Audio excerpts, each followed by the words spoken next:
કલાકાર તરીકે આટલી નાની ઉંમરે કામ કરવું એક ખંતનું કામ છે, એક બહુ મોટી વસ્તુ છે. ક્યાંથી શરૂઆત થઈ?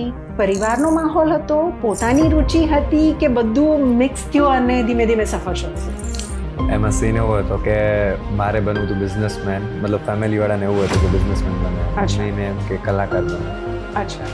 અને મારે કલાકાર જ બનવું. જે પણ કાંઈ શીખ્યો છું એ મારા મમ્મીના સાઈડથી શીખેલો છું. મમ્મી છે, નાના છે. અને રજવાણીની સ્ટોરી એવી છે કે ઘણા વર્ષો પહેલાં મતલબ રજવાણીમાં અપીઓ લેવામાં આવ્યો હતો કે ત્યાં અમારા આહીરો ત્યાંનું પાણી ન પીવે એમ. અને ત્યારબાદ એ અપીઓ તૂટ્યો અને ત્યારબાદ પછી પહેલો જ્યારે ઢોલ વાગ્યો એટલા સમય પછી મતલબ ત્યારે જ્યારે રજવાણીનો રાસ જ્યારે ભગવાન કૃષ્ણને અમારી આયરાણીઓ 140 આયરાણીઓ જ્યારે 3 દિવસ અને 2 રાત સુધી કન્ટિન્યુ એ ઢોલ વાગ્યો હતો. રમી 3 દિવસ રમી 2 રાતડી, આહિરની બાળાની એવી રૂડી વાતડી એમ. છેલ્લા 3 વર્ષ થયા મતલબ કૃષ્ણ શું છે ને પહેલાં કરતો હતો, કૃષ્ણ કરતો હતો પણ શું છે એ કાંઈ ખબર નથી એમ. પણ એના અનુભવો જે કરાવે આપણને કે ભાઈ ભગવાન છે હું મતલબ. છું. હા. તમને કેવી રીતે લાગે છે કે સક્સેસ આરામથી હવે સોશિયલ મીડિયાથી મળે છે? સક્સેસની મતલબ શું કહેવાય ડેફિનેશન જે છે એ મારા માટે એવું તો કોઈ સોશિયલ મીડિયાની એવું કંઈ છે નહીં. જ્યારે સોશિયલ મીડિયા નહોતું ત્યારે હું મારું કામ તો કરતો જ હતો. ત્યારે સીડીડીબીનો જમાનો હતો, જ્યારે યુટ્યુબ નહોતું.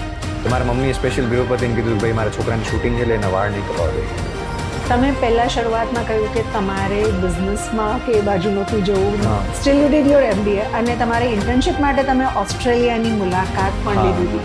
બટ સ્ટડી પર્પઝથી આવ્યો હતો, પણ મારું ઇન્ટરનલી પર્પઝ તો ફરવાનું જ હતું કે ભાઈ એ બાબત હું ઓસ્ટ્રેલિયા ફરું એમ. અને મને પહેલેથી ફરવાનો બહુ શોખ હતો.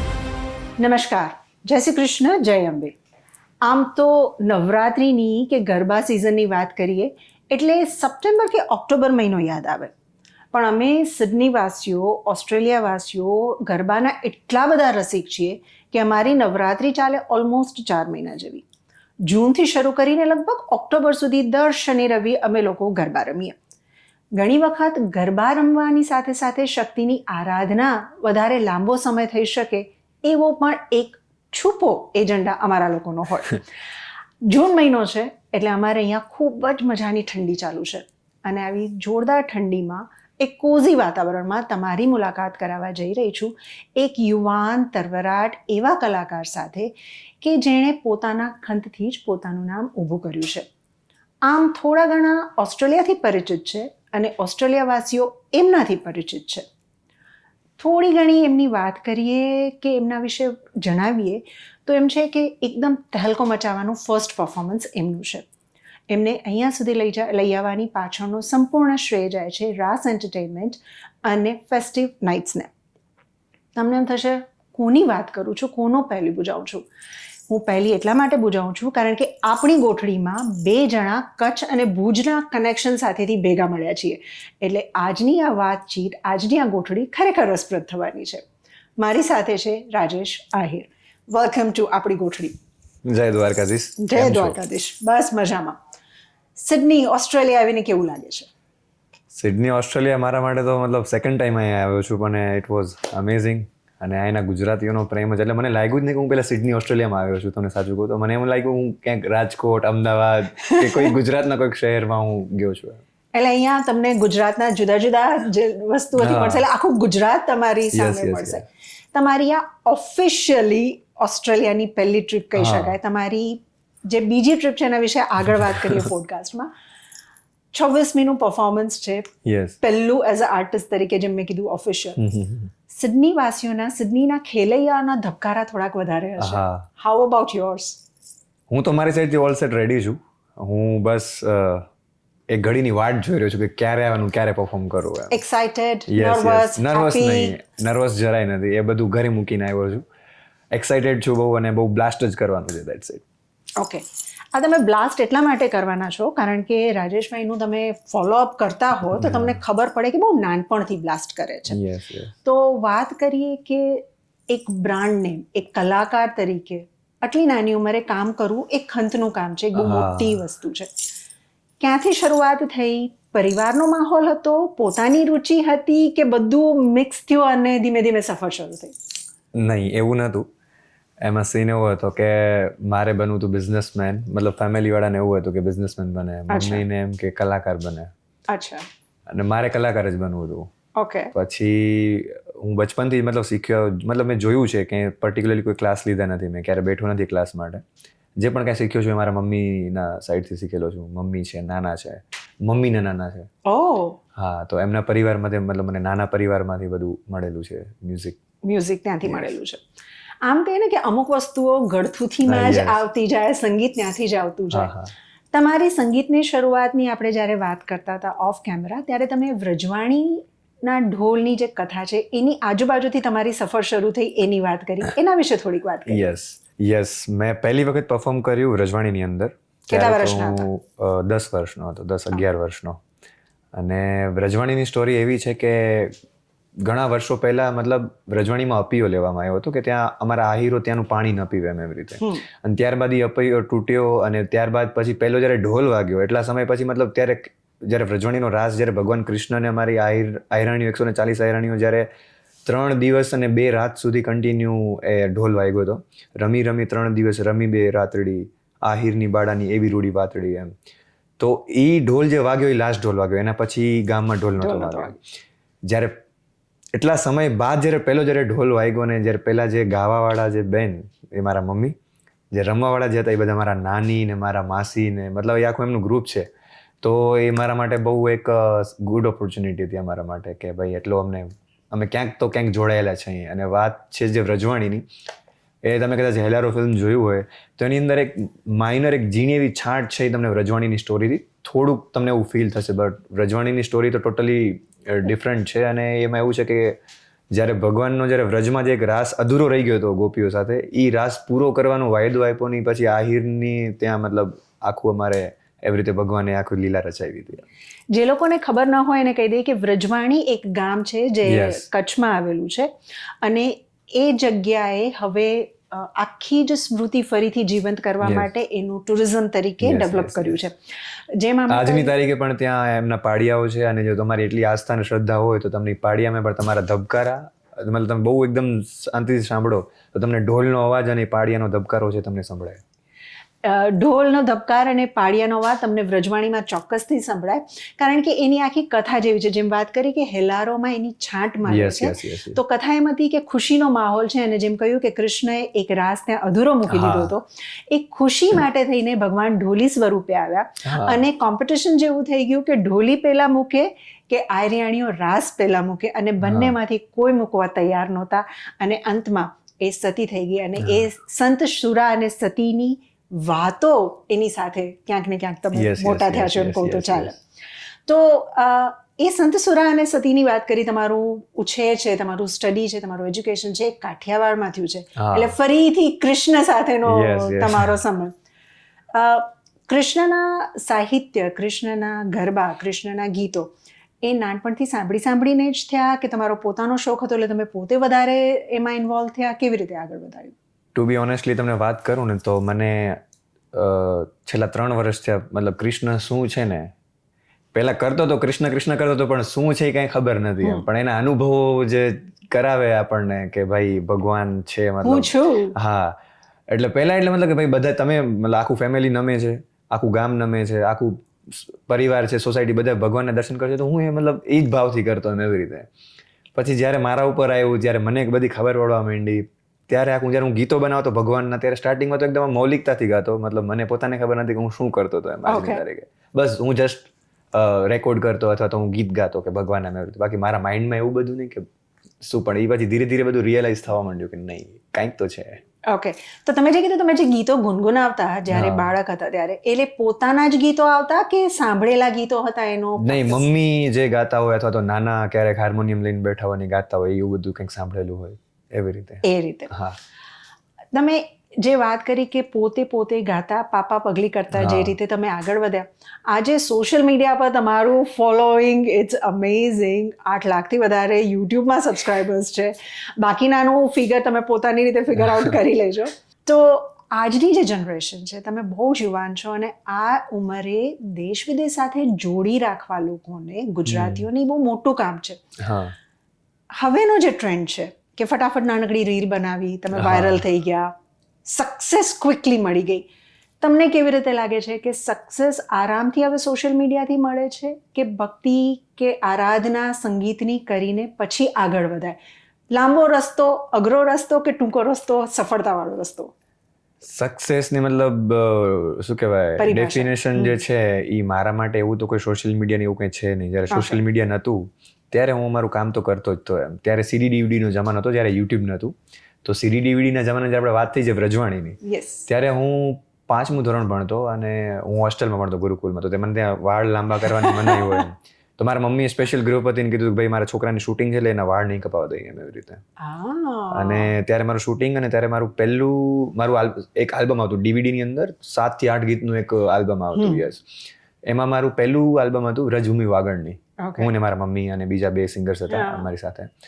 તો સીડી ઈ જમાનામાં એટલી વેચાણી ને બ્લેકમાં પણ એટલી વેચાણી માર્કેટમાં, જે અમને પણ નંબર્સ ખબર નથી એમ. ત્યારે we are very new on that. એનો કાંઈક ઝલક સંભળાવી શકો તો?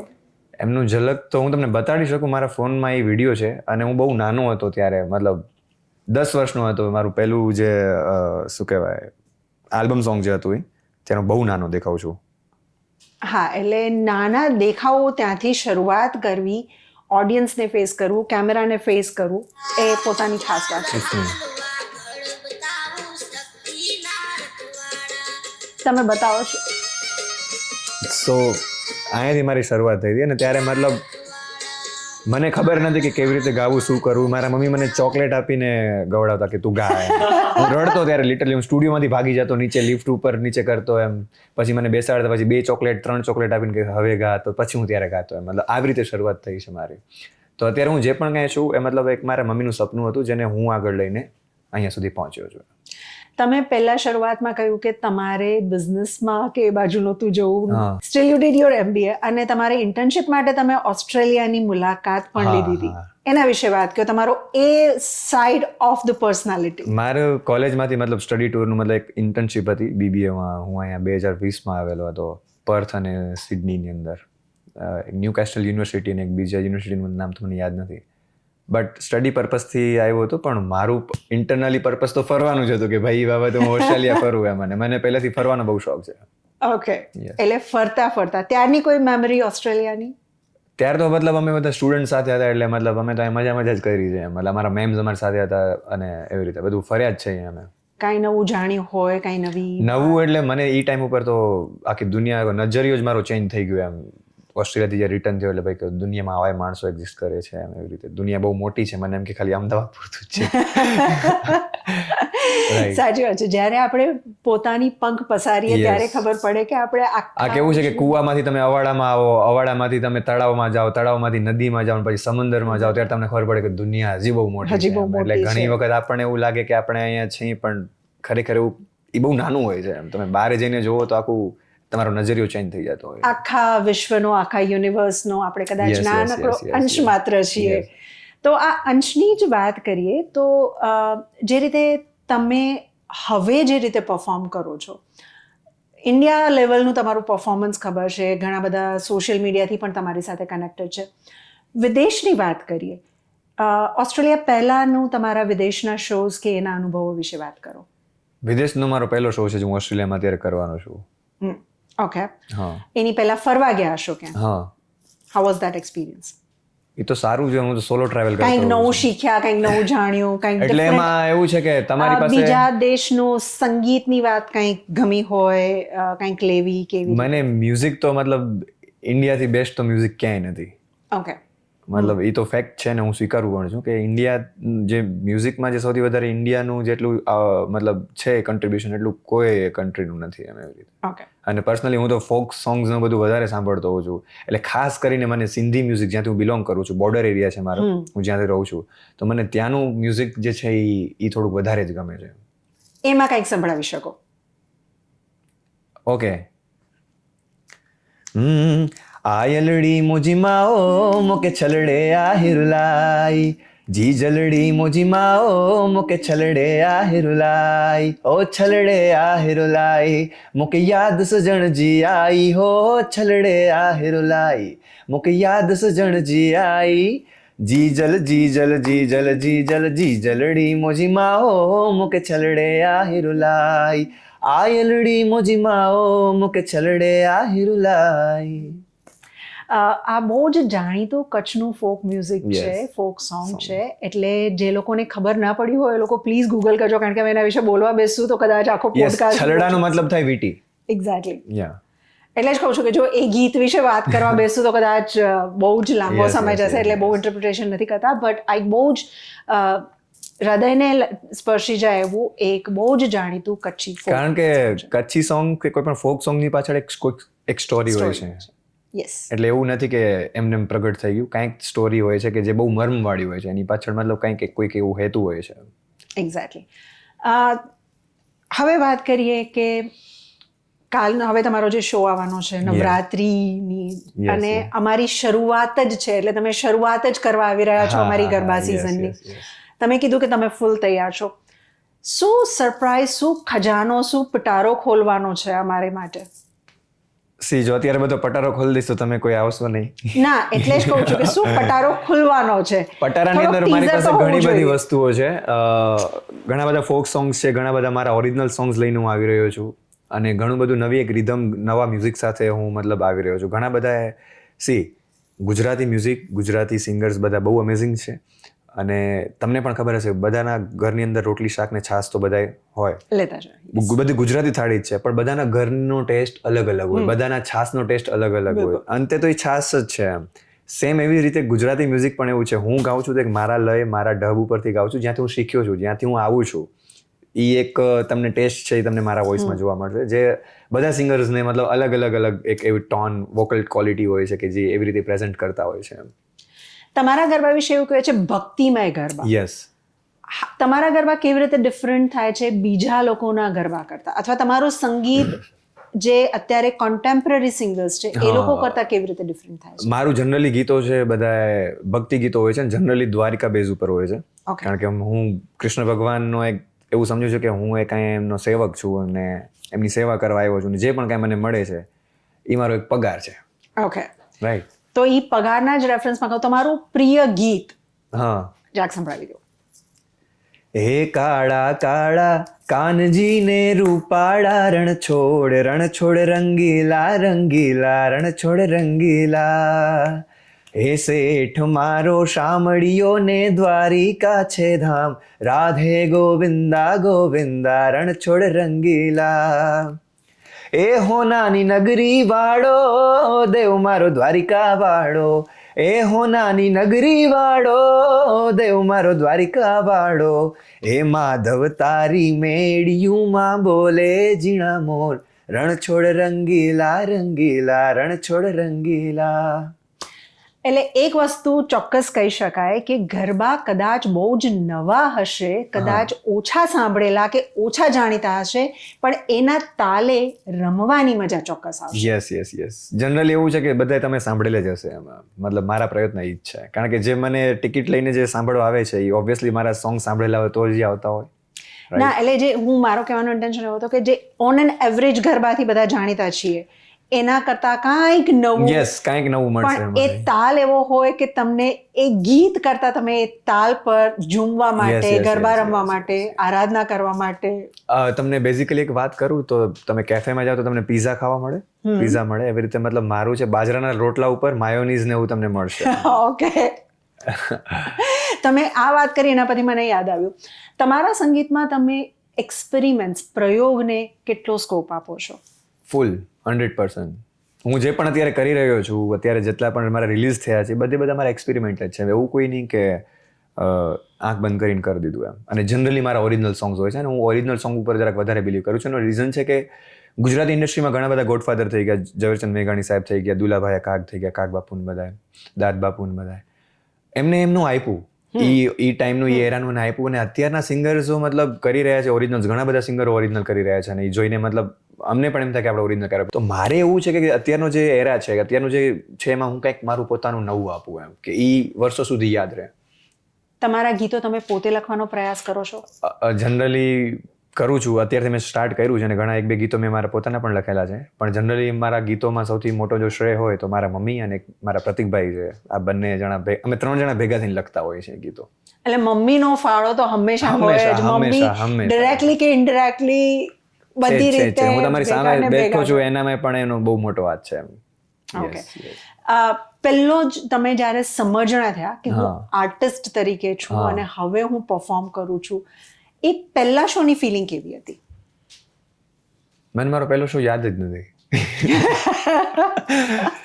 પણ હું બચપનથી મતલબ મારી પાસે હું કંઈ શીખેલો નથી, એટલે મમ્મીને હું નાનો તો મને રમકડામાં કીબોર્ડ ને એવું જ બધું આપતા, ઓલું ગિટાર ને સમજો છો તમે, જેમાં ખાલી એક સ્વિચ દબાવો એટલે ઘણું બધું પ્લે Exactly. થતું હોય એમ, એવી રીતે. એટલે એવા જ માહોલમાં હું રહ્યો છું. એટલે પરિવારનો ભક્તિમય માહોલ Yes, હતો yes, અને yes, એમાંથી yes, તમે yes, આ yes. બધું શીખ્યા. ઓકે, ફટાફટ હવે એક રેપિડ ફાયર કરી લઈએ, હા. તોફાન મસ્તીની થોડીક વાતો કરી લઈએ, હસી મજાકની વાતો કરી લઈએ. ભજન ગમે કે ગરબા? ગરબા. લાઈવ શો કે performing in studio, recording in studio? બંને બંને વધારે? બંને વધારે જ ગમે છે. તાળીઓનો ગડગડાટ કે આંખોમાં આનંદ? આંખોમાં આનંદ.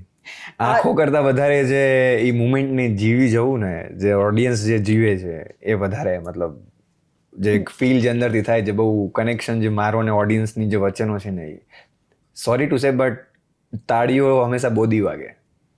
તાળી વાગે ને તો બંને વચ્ચે સ્પેસ રહે છે એમ, એટલે હું વધારે તાળીનો વિશ્વાસ નથી કરતો. એટલે આંખોનો આનંદ વધારે હા, ઇમ્પોર્ટન્ટ આંખોનો છે. આનંદ એમ. ચાય કે કોફી? ચાય. સ્ટેજ પર જતા પહેલા એક રિચ્યુઅલ કે જે ફોલો જ કરતા હોય? ભગવાનને યાદ કરીને જવાનું. તમારે એક જ શબ્દમાં જો તમારી અત્યાર સુધીની કે આવનારી સિડનીની ફીલ વિશે વાત કરવી હોય તો? સિડનીમાં તો જો એવું છે કે સિડનીનું ફીલ એક શબ્દમાં તો કહી ન શકું, બહુ અઘરું છે, કારણ કે જ્યાં જોઉં ત્યાં બધું નવું નવું દેખાય છે મને. 360 એંગલ્સ ઉપર અલગ અલગ બધું જોઉં તો બધું અલગ અલગ છે. પણ યસ, મને એવું લાગતું નથી કે હું કોઈ બીજા એબ્રોડ કન્ટ્રીમાં આવ્યો છું. મને એમ જ લાગે છે કે ગુજરાતીઓ કોઈક નવા વે ઉપર જીવી રહ્યા છે. તમારે જો તમારું ફેવરેટ એક કૃષ્ણનું ભજન કેવું હોય તો? મારું પોતાનું કાનો ગોકુડિયા વાળો. મીઠી મીઠી મોરલી વાળો, દેવ દ્વારિકા વાળો, મીઠી મીઠી મોરલી વાળો, કાનો આખા વ્રજને વાલો રે હે, કાનો ગોકુળિયા વાળો, મીઠી મીઠી મોરલી વાળો, યશોદાનંદનો લાલો રે, દેવ દ્વારિકા વાળો રે, મીઠી મીઠી મોરલી વાળો રે, દેવ દ્વારિકા વાળો રે. એક જ શબ્દમાં તમારી ગરબા નાઇટમાં આવવા માટે કે ન આવવા માટે ઓડિયન્સને શું કહેશો? આવો તો વધારે સારું છે, જો નહીં આવો તો તમારો જ લોસ છે. તમે મિસ કરી લો છો. હા, તમે મિસ કરશો. અને ફાઇનલ વેરી ઇમ્પોર્ટન્ટ ક્વેશ્ચન, તમારા જીવનમાં નાનપણથી લઈને અત્યાર સુધી કૃષ્ણનો બહુ જ મોટો અંશ રહ્યો છે એમ કહું તો ચાલે, અને કૃષ્ણ એક એવા ભગવાન છે કે જે જીવનનો ગમે તે સંબંધ લ્યો તમે કૃષ્ણની સાથે જોડી શકો. તમે જ્યારે ગરબા કરતા હશો, ગાતા હશો, અને ત્યારે કદાચ કૃષ્ણ સાક્ષાત ત્યાં પ્રગટ થાય ને તમારે કૃષ્ણની સામે તમારું એક પ્રિય ભજન ગાવું હોય તો એ શું હશે? તમે કૃષ્ણની સામે કૃષ્ણ માટે ગાવાના છો. ઓકે, પહેલી વાત તો એ કે કૃષ્ણ માટે હું નથી ગાતો, એ મને ગવડાવે છે. પણ અત્યારે એની ફરમાઈશ છે. ઓકે સરપ્રાઈઝ આપી છે તમને. ઓકે. આ વાળી ક્વેશ્ચન્સ મેં ક્યારે નથી વિચાર્યું, કારણ કે હું ઘણી વખત દ્વારિકા મંદિરમાં દર્શન કરવા જતો હું તો મને અંદરથી થાય કે હું આ કરીશ, હું એમની પાસે આવું કંઈક રજૂ કરીશ, પણ એને જોઈને જ હું બધું મતલબ બ્લેન્ક થઈ જાઉં છું, મારાથી કંઈ થતું જ નથી એમ, હું ખાલી જોતો જ રહી જાઉં છું. એવું પણ આમાં બ્લેન્ક થવાનો સ્કોપ નથી ને તમારી સ્કોપ જ પાસે. નથી. તો હું કદાચ કોઈ સોંગ ગાઉં તો મતલબ મને ઓરિજિનલ વધારે છે, તો હું કંઈક લખીને કંઈક ગાઉં એવું બની શકે એમ. તો તમે પરફોર્મ કરો છો સ્ટેજ પર? અચ્છા, સ્ટેજ ઉપર હું પરફોર્મ કરું છું અને કૃષ્ણ ભગવાન કૃષ્ણ છે સામે છે ત્યાં. એમ. હા. Oh my God. મને વિચારવું પડશે આના માટે કે મતલબ આ રેપિડ ફાયર છે. રેપિડ ફાયર છે, પણ મતલબ મારી સામે ભગવાન છે તો હું એવું જ કંઈક ગાઈશ ને કે, અને સી ભગવાન તો મતલબ હું હરેક હ્યુમન બિંગની અંદર જ્યારે રમતા હોય ત્યારે એવી રીતે જ હું જોઈને ગાતો હોઉં છું. જોઈને ગાવ એ વસ્તુ અલગ છે. This is actual Krishna is there. હું અત્યારે આમાં મતલબ વોટ એવર કોઈ સોંગ તમને મતલબ ગપ્પા મારીને ગાઈ નવું, ગપ્પા ઇટ્સ નોટ નથી મેક ને. સેન્સ, મતલબ એમ હા, તો તમે હું તમને સમજો. ગપ્પા મારતી નહીં નથી નહીં ને. નહીં, હું મારી હું સાઈડ તમને સરપ્રાઈઝ માટે તૈયાર કરું સરપ્રાઈઝ છું. માટે પણ હું એ જ વિચારું છું કે મતલબ મારી પાસે અત્યારે 10 ગીતો મતલબ માઇન્ડમાં હું તે ગાઈ દઉં, પણ એવું નથી. એના માટે તમે મને પેક કરી દીધો છે એ જગ્યા ઉપર. તમે શુક્રવારે સ્ટેજ પર ચડીને ગાઓ છો ને અચાનકથી કૃષ્ણ આવી ગયા તમારી હા. સામે, what will you do? You can stop. એ મારા દ્વારિકાના નાથને ખમ્મા રે ખમ્મા, મારા રાજાધિરાજને ખમ્મા રે ખમ્મા, એ ઘણી રે ખમ્મા તને જાજી રે ખમ્મા, એ ઘણી રે ખમ્મા તને જાજી રે ખમ્મા, મારા શામળિયા શેઠ તને ખમ્મા રે ખમ્મા, મારા દ્વારિકાના નાથને ખમ્મા રે ખમ્મા. ખમારે ખમાની સાથે અમને બધાને બહુ જ મજા આવી. Thank you so very much. અને ફરી એક વખત સિડનીવાસીઓ, જો તમારે આ ઇવેન્ટ મિસ ન કરવી હોય તો તમે ચોક્કસથી ટિકિટ્સ પરચેસ કરી શકો છો. આમને અહીંયા લઈ આવવાનો સંપૂર્ણ શ્રેય જાય છે રાસ એન્ટરટેનમેન્ટ અને ફેસ્ટિવ નાઇટ્સને. ફરીથી એક વખત રાજેશભાઈ તમારો ખૂબ ખૂબ આભાર. મને વધારે મજા આવી કારણ કે અમારા ભુજના કચ્છના કનેક્શન્સ છે. સિડનીમાં કચ્છના કનેક્શન મળે અને આપણી ગોઠડીમાં આપણે ગોઠડી કરી શકીએ, એનાથી રૂડું શું હોઈ શકે. Yes yes yes. ફરીથી મળીશું. ત્યાં 100%. સુધી નમસ્તે. નમસ્તે. જય દ્વારકાધીશ.